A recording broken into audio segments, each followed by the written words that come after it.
G'day guys, how you going? Or g'day mates. G'day mates. You like my new t-shirt? Well, it's not new. As I just have a quick sip of coffee, which I usually do in these previews. I got this back about 3 years ago at the Coles Stupid Market when they used to sell the Australia Day merchandise. I'm not patriotic and I didn't buy it for that reason. I just like the design. I love the design. And given the way I start these programs, my introduction, I thought it was appropriate. Anyway, welcome to another preview, and it is round 4.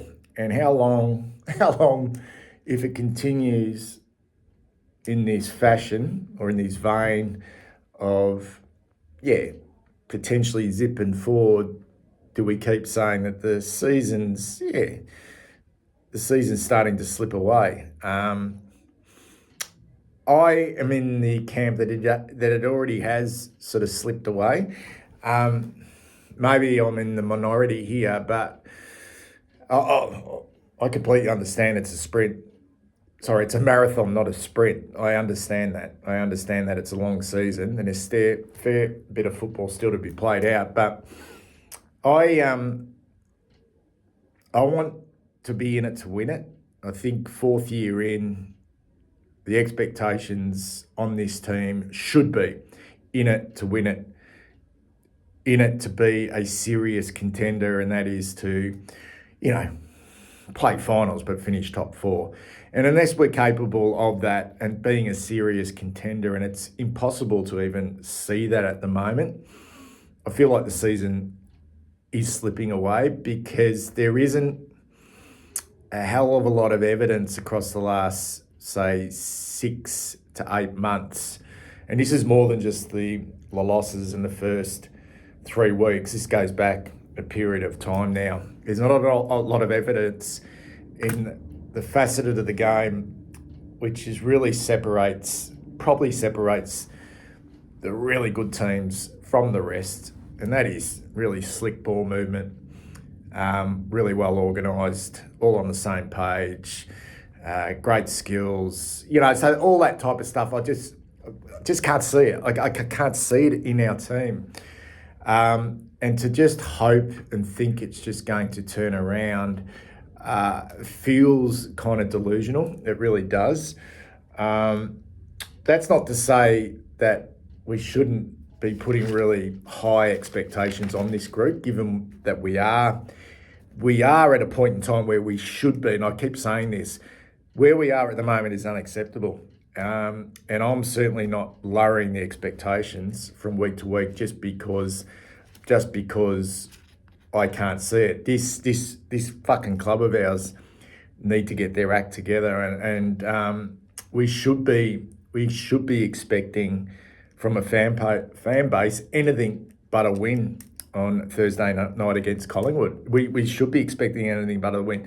Whether I think we'll win is a different story. I'm not confident about that, but that's beside the point. They've had enough time to build a list and to be in a better position with a game that is built to contend, that is built for consistency. I understand teams will go through fluctuations in form, but there's not a balance with this team, and it's a real concern. I will diverse just quickly, guys. I'm fascinated with the Graeme Wright, not so much the appointment. Who knows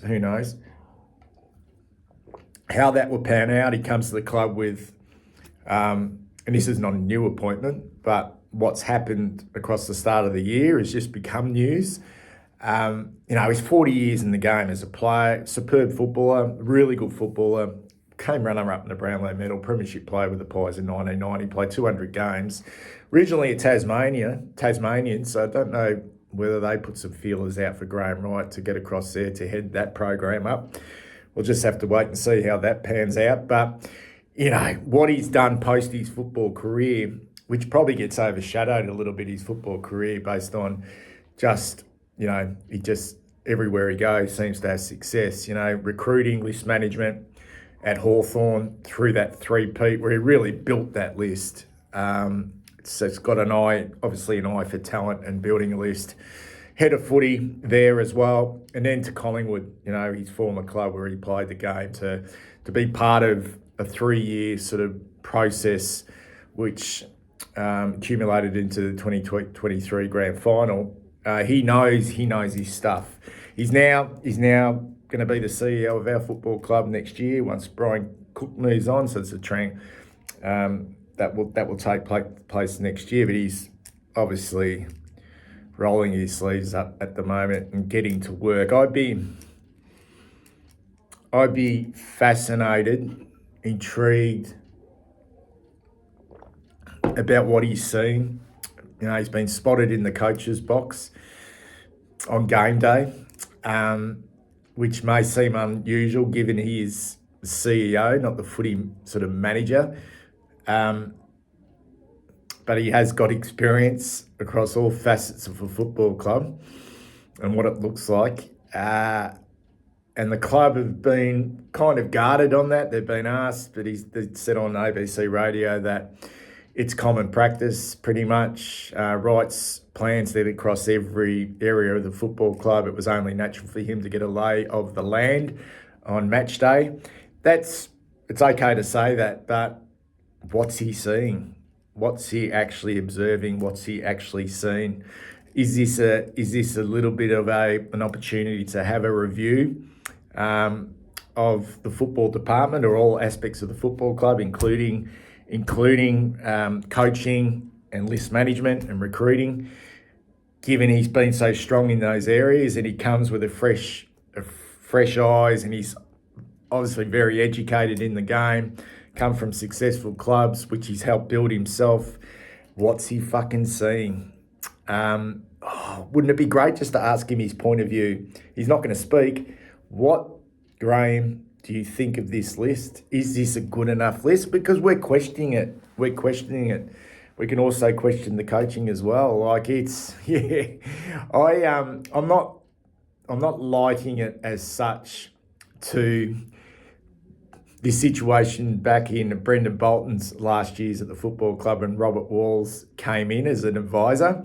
And soon as that happened, I remember being at training and seeing Robert Walls standing on his left shoulder and just being there all the time. That Brendan Bolton's days were numbered, and it's kind of eerily similar, not eerily similar, but it's got a bit of a stink to it. It's got a bit of something to it. With the Luke Sayers much publicised. It's different, but much publicised internal review of David Teague and what was going on at the football club in David Teague's last days as well. So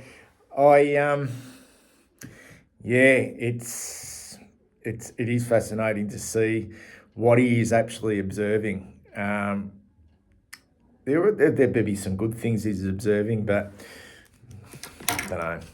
But there'd be plenty of things that would be concerning him. Anyway, we've got a game to play.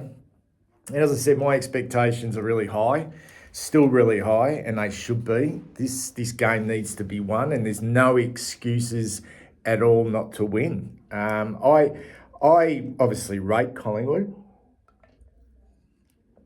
but they're not unbeatable. But I'm not going there with a hell of a lot of confidence, because everything that they do well, we do poorly. And everything that we do well, they do okay. And generally, clubs are not, obviously effort, energy, attitude, all those types of things are non-negotiables as far as I'm concerned. And I don't think that can be questioned. I mean, I feel like round one was such an outlier for us. I really do. It was such an awful game. And it's not going to be forgotten.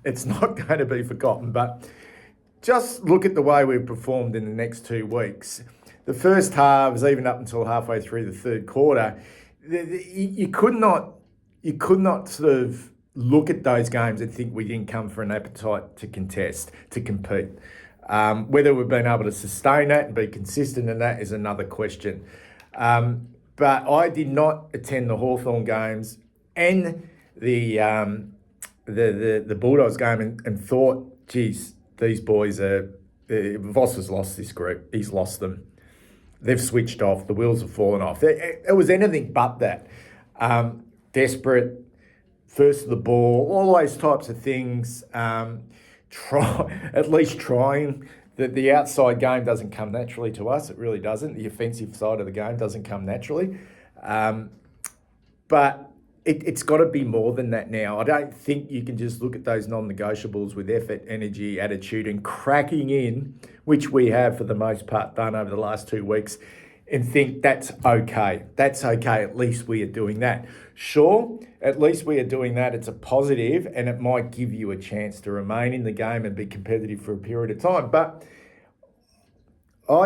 everything about Collingwood, and I feel like I did last week and the week before against Hawthorn, we probably need them to be off slightly. I know they're coming off a bye.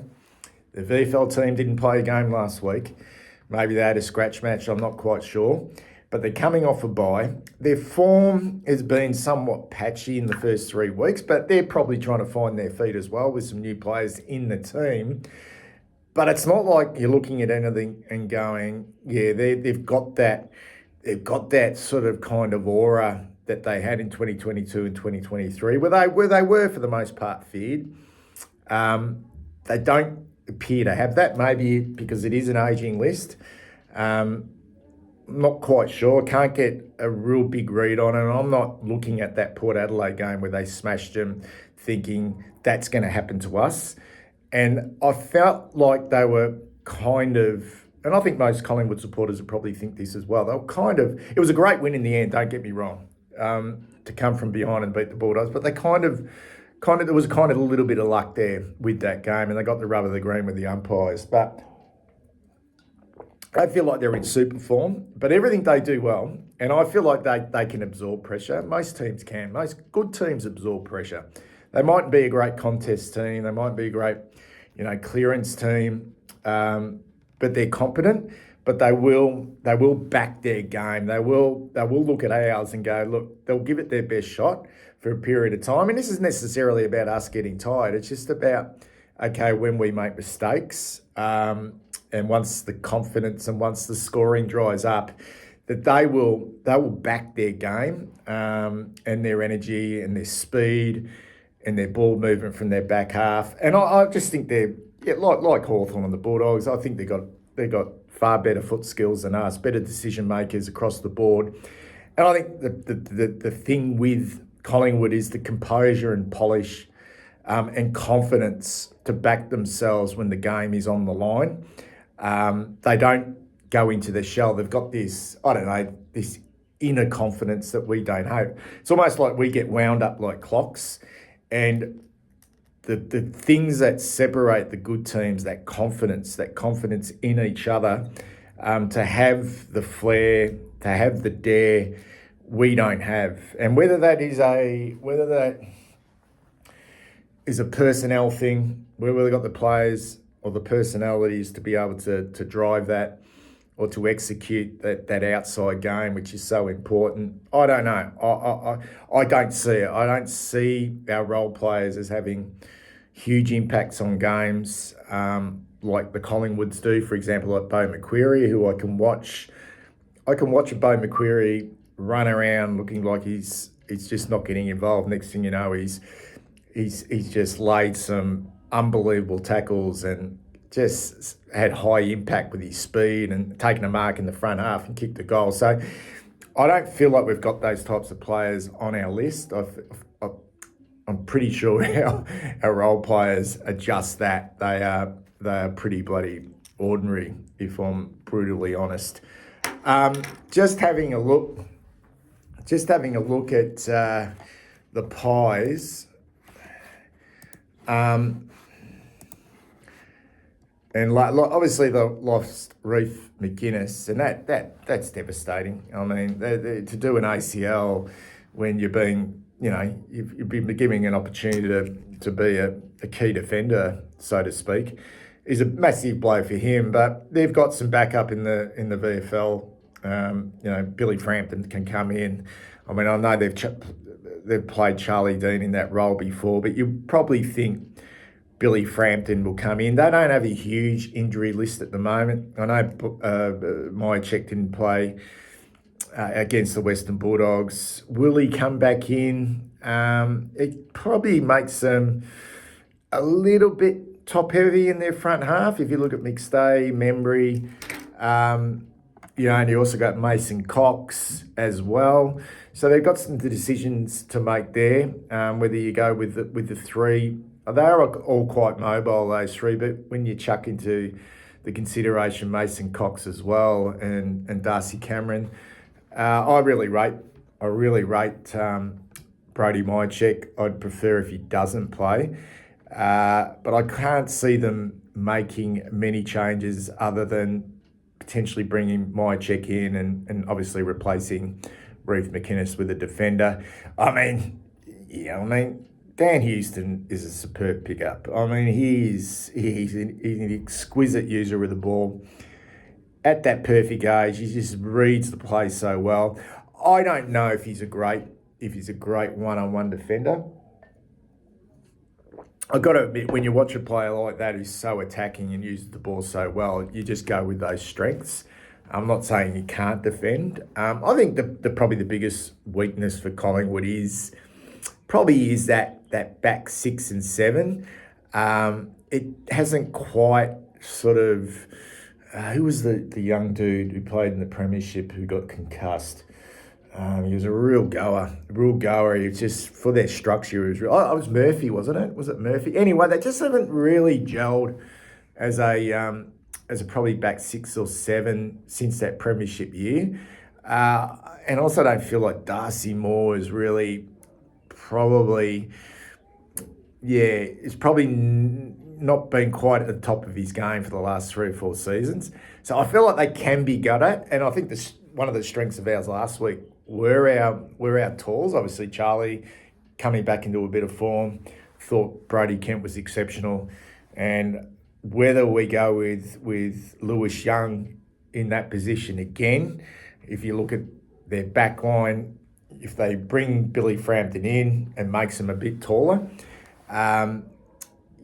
probably, knowing us, we'll probably use that role again with Lewis Young. So we do have a backup ruckman.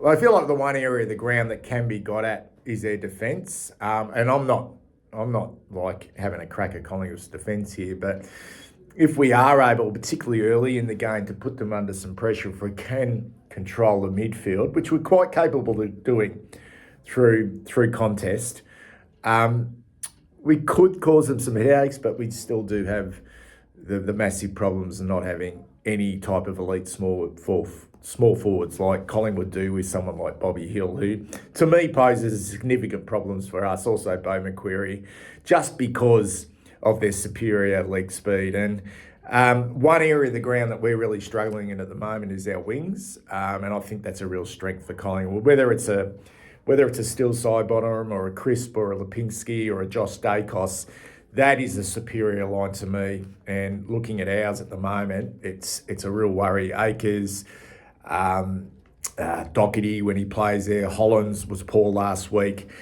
On the MCG, that to me is almost like where this game could be potentially won or lost. It could be the difference, because that's the area of the ground between the arcs where that real run and that creativity comes from. Because we know that the midfield is relatively even, although I think we've got the edge in contest. But you look at fucking Jordan De Goey, and you look at Dacos if he plays there, Nick, Scott Pendlebury still goes okay, you would think, and Perryman's going to be just a solid contributor for them throughout the whole year. I mean, he's nothing special, but he's just as solid as a rock. So I think it's that sort of outside class that Collingwood have that we don't will be the difference in that game. But it's all more than that as well. It is the composure, it is the confidence, it is the self-belief that comes with that. And unfortunately, I'm seeing with our boys at the moment, I would love to give them a chance to win this one. But it's just going to have to be a real grind for us for 4 quarters, and hope like hell that we can get something going from a scoring point of view. I like the fact that we're going to persevere with Jack down back. I think that makes us look a lot safer down there. I really do. As far as changes goes, if Zach Williams doesn't play, who comes in? I think Francis Evans is probably on the chopping block as well. So just looking at us, we didn't have a VFL game last week. I'll just get our team up from last week who could potentially come in. Don't know, guys. I mean, does Jackson Binns get another opportunity? Not quite sure. Fucking Will White could come in to replace Francis Evans. It's pretty bloody lean pickings, isn't it? It's pretty bloody lean pickings. And I'm actually... I mean, I did hear Voss talk during the week that if Harry's ready to play, he plays. He'd want to perform. He'd want to fucking perform. He really would. He really would. Anyway, I'm picking Collingwood to win this one. I think it'll be a lot closer than what a lot think. But I think there's going to be a lot more questions and a lot more criticism come our way, come around about 10:30 on Thursday night. Anyway, take care.